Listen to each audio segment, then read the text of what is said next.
et bienvenue sur cette vidéo au cours de laquelle mon camarade Théo et moi, Gassen, allons vous présenter l'instrument financier qu'est le soukouk, l'obligation de la finance islamique. Mais avant cela, il est important de commencer par définir ce qu'est la finance islamique. Elle est aussi appelée finance participative et repose sur les préceptes de la loi islamique, appelée en arabe la charia, et particulièrement sur les 4 principes suivants: l'interdiction d'usage des taux d'intérêt, l'interdiction de spéculer, le fait que les risques et profits doivent être partagés par les contreparties, et enfin, elle repose uniquement sur des actifs réels et licites. Définition de soukouk et évolution du marché. Les soukouks sont des certificats d'investissement conformes aux principes religieux issus du Coran. Il s'agit d'un produit obligataire qui a une échéance fixée et qui doit être adossé à un actif, l'objectif étant de rémunérer le placement en contournant le principe de l'intérêt. Sur ce graphe, nous voyons une claire augmentation du volume d'émissions de soukouk depuis 2001, avec une légère baisse après 2013 suite à une réduction d'émissions de soukouk en Malaisie, acteur majeur du marché des soukouks. Voyons maintenant la répartition par pays et par devise.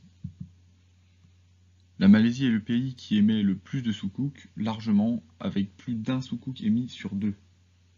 Elle est suivie par les pays du Moyen-Orient, comme l'Arabie Saoudite, les Émirats Arabes Unis ou le Qatar.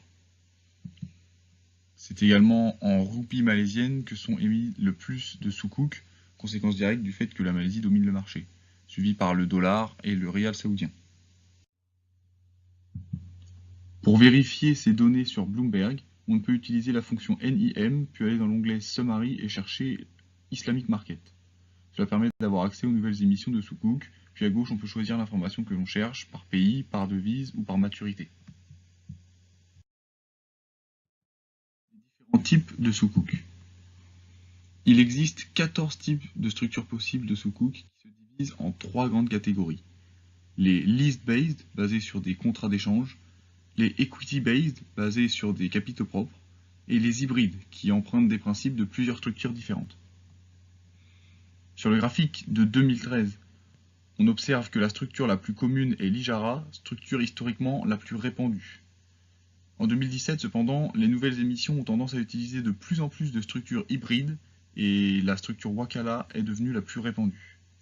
On constate que les structures basées sur des contrats d'échange, donc list-based, ont dans l'ensemble toujours dominé le marché.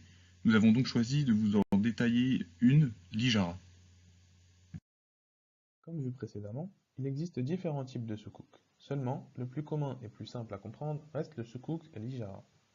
Nous allons ici vous en présenter un exemple pratique et comment l'instrument fonctionne. Nous avons ici la description Bloomberg d'un soukouk à l'Ijara de l'entreprise saoudienne Saudi Electricity Global.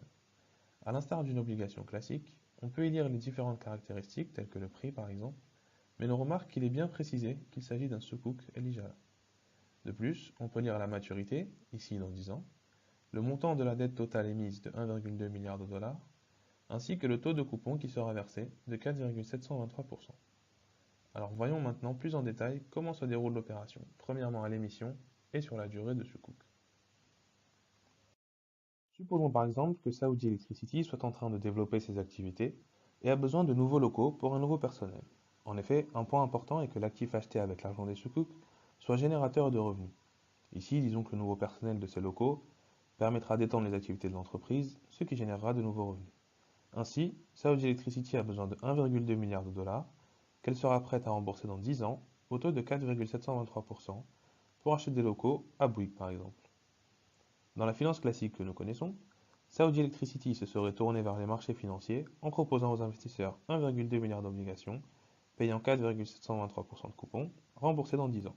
Or, cela revient à payer des intérêts sur un emprunt, ce qui est interdit par la charia.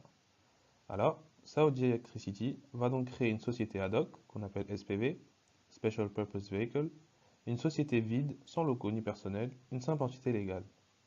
C'est alors cette même SPV qui s'occupera d'émettre les sukuk sur le marché et de recevoir le cash des investisseurs. Avec ce cash, elle pourra alors acheter les locaux à Bouygues. Puis, l'opération est la suivante. Maintenant que la SPV est propriétaire légale des locaux, elle va les louer à Saudi Electricity contre un loyer annuel de 4,723% de 1,2 milliard de dollars pour pouvoir, avec ce loyer, verser les coupons aux investisseurs. Au terme de 10 ans, Saudi Electricity va enfin racheter les locaux à la SPV contre un montant de 1,2 milliard de dollars que la SPV utilisera pour rembourser les investisseurs de leur nominal. Ainsi, Saudi Electricity est propriétaire des locaux sans avoir emprunté d'argent ni payé d'intérêt de manière directe sur un prêt. Bloomberg, la fonction ISLM permet d'obtenir toutes les informations concernant le marché de la finance islamique, sur lequel on remarque l'omniprésence d'acteurs occidentaux tels que JP Morgan ou encore HSBC qui détiennent la plus grande part de ce marché. Merci pour votre attention, en espérant que cette explication vous ait plu.